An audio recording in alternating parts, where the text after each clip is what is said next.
Привет, друзья! Вы на канале Яхты на колесах, а мы на проспекте Мира 150. Меня зовут Антон, и сегодня мы посмотрим с вами новую Adria Adora 673 PK. Огромный семейный двухосный прицеп.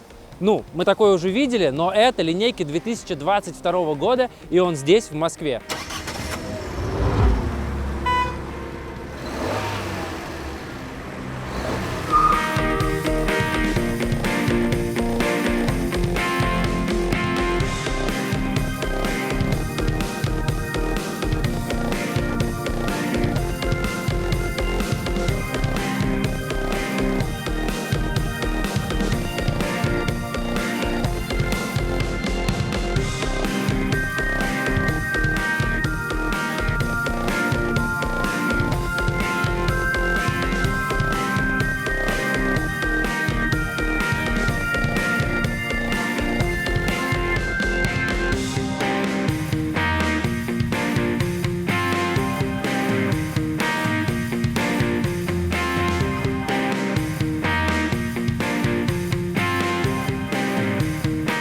По традиции сразу перемещаемся внутрь. И чем же, собственно говоря, примечательно у нас Adora 673 PK? Почему я назвал его семейным прицепом? Да потому что это огромный двухкомнатный прицеп с аж двумя дверями, с двумя входами с улицы. Но мы сейчас по порядку с вами разберемся. Длина прицепа 7,5 метров. И здесь у нас 7 спальных мест. Первые спальные места, конечно же, расположены вот здесь, в столовой. То есть мы опускаем этот стол. И здесь получается спальное место. Но если вам столько людей разложить спать не нужно, здесь может оставаться такая гостиная. Далее, в передней части, справа от двери у нас расположена, такая основная хозяйская спальня. То есть это просто двуспальная кровать, ни во что не трансформируется. Кроме того, что если ее поднять, мы получаем доступ в багажное отделение, и мы можем в него еще получить доступ снаружи, как с левой, так и с правой стороны. Что еще примечательно, вы можете заметить здесь, что матрас у нас почему-то вот так вот странно разделен. Это все для того, чтобы вы могли... Так, тут сейчас заклеено скотчем, я не буду разрывать, потому что прицеп совсем новый. Здесь поднимается изголовье, и таким образом вы можете, например, читать или что-то и зафиксировать вот матрас в таком положении. Но не целиком все изголовье, а на каждого человека это делается индивидуально. Что у нас еще есть в основной спальне? Естественно, есть шкафчики, как в ногах, так и в изголовье, и трековые светильники. Чем примечательны трековые светильники, мы с вами уже обсуждали много раз, но я повторю, их можно снять, если сломался, заменить. И также на этот трек можно поставить столько светильников, сколько вам необходимо. Здесь они маленькие, здесь стоят только по одному. Но, тем не менее, например, если вам необходима лишняя USB-розетка, вы можете вот снять светильник, как я сейчас, и поставить туда USB-розетку.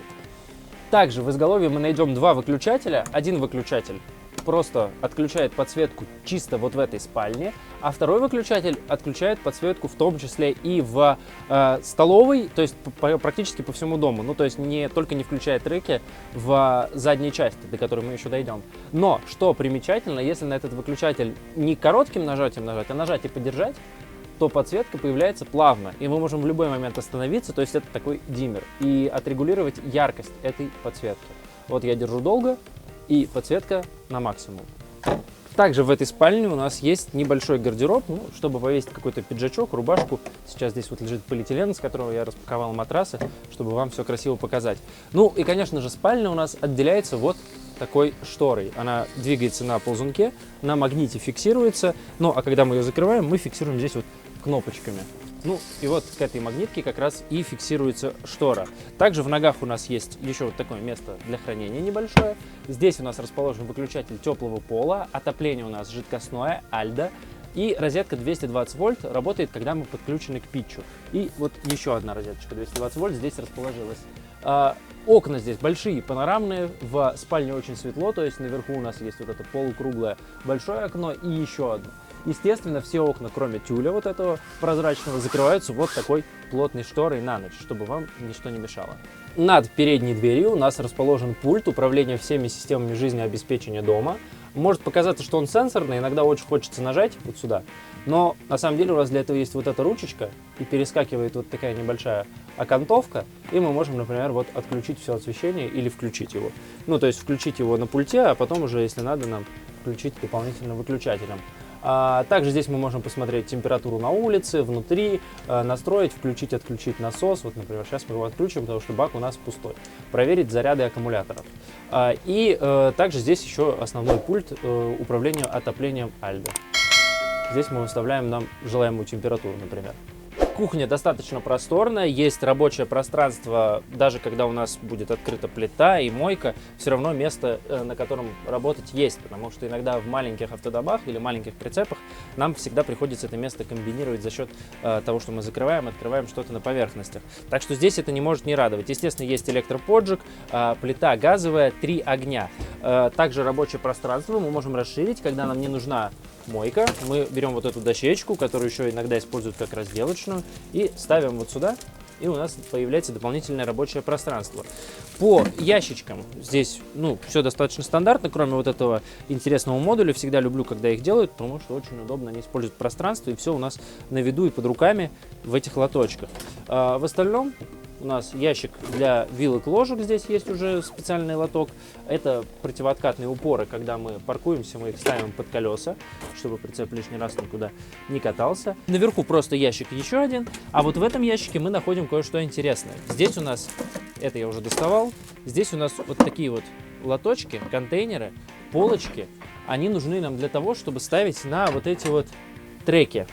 То, что подушка падает, не обращайте внимания, просто он новый, она фиксируется на вот эти липучки на двухсторонний скотч. Я просто пока не наклеивал, но если вдруг вы купите этот прицеп, вы сделаете это сами, и падать они не будут. Так вот, вот эти полочки, контейнеры, они могут быть установлены в любое место, там, где вы видите вот такой рейлинг. Он есть у нас и вот здесь вот в гостиной, он есть и в спальне. Плюс их можно отдельно всегда докупить. Это могут быть вот такие лоточки и вообще в принципе разные. Но в комплекте идут вот только полочки и лотки. Над плитой у нас, разумеется, в такого класса прицепе есть вытяжка. И это очень важно, потому что это маленькое пространство. Если вдруг вы готовите что-то ароматное, чтобы все здесь не пропахлось, вытяжку включать очень важно. Выше у нас еще шкафчики. Один просто свободный, а в одном вы можете видеть уже установленную микроволновку от фирмы Горение. Ну и, конечно, на кухне у нас есть холодильник. Объем холодильника 140 литров, то есть большой, от Тедфорд. Работает от газа, электричество 12 вольт, 220 вольт. Над холодильником есть еще небольшая ниша. Как ее использовать, придумайте вы сами.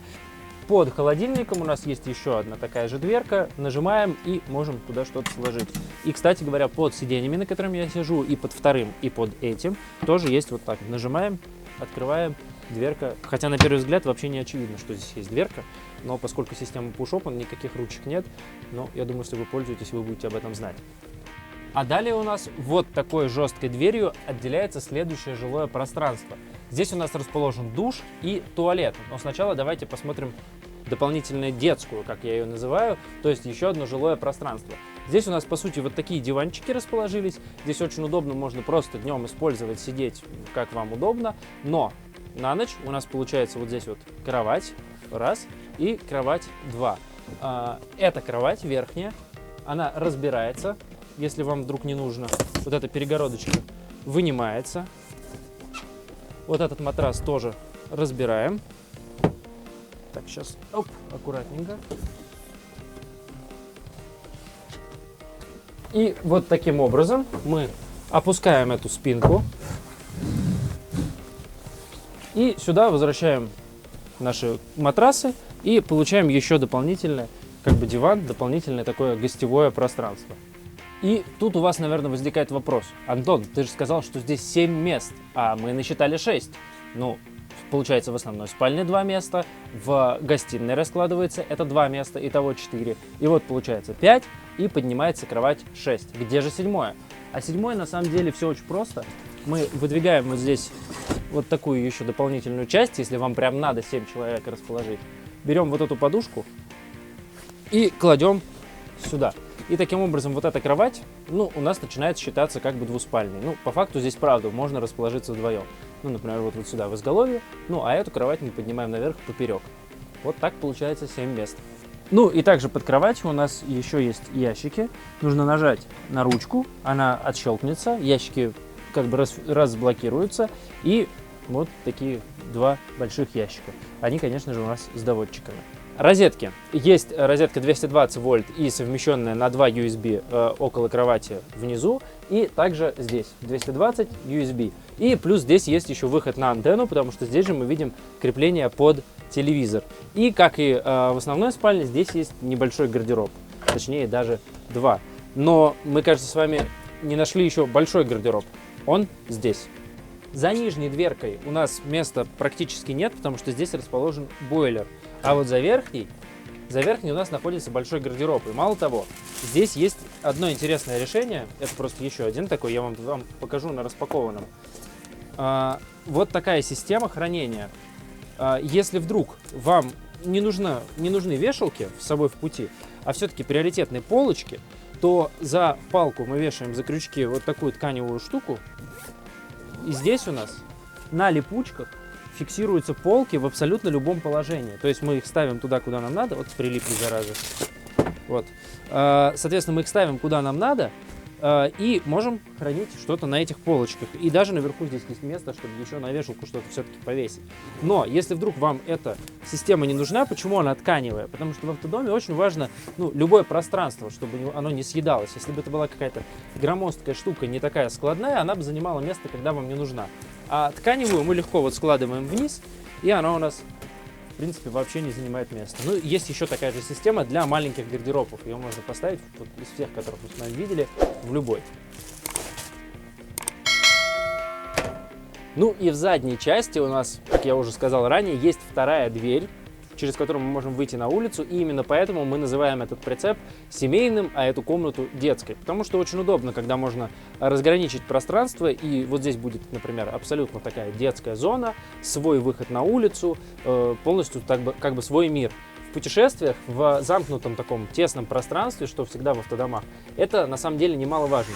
Окно закрывается шторкой, есть также мусорное ведро, то есть дверь полностью идентична основной двери.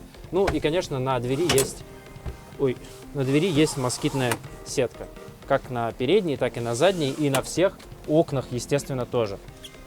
Душ и туалет у нас раздельный, но мы можем их объединить и создать такую общую санитарную зону с помощью двух дверей. Дверь туалета мы открываем, и она фиксируется в этом положении. Все, детская отделена. Ну а дверь, которую мы видели ранее, мы также можем закрыть, и у нас получится вот такой единый проход, и достаточно много здесь места. Здесь, кстати, вот есть розеточка 220 вольт, это очень удобно, в принципе, для того, чтобы воспользоваться феном, как раз стоя здесь и смотря в огромное зеркало.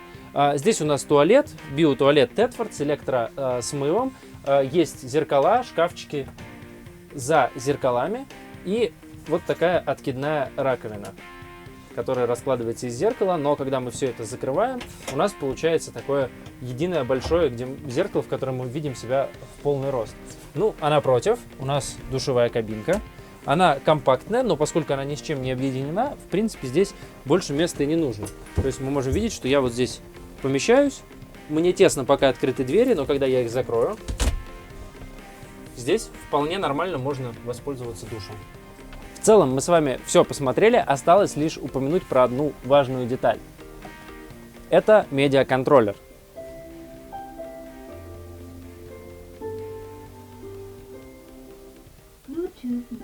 Да, как правильно сказал этот приятный женский голос с каким-то китайским акцентом, здесь есть Bluetooth, здесь есть USB и AUX. То есть мы можем вот сюда, например, поставить полочку и по USB или проводу, если нам так необходимо, подключить что-то.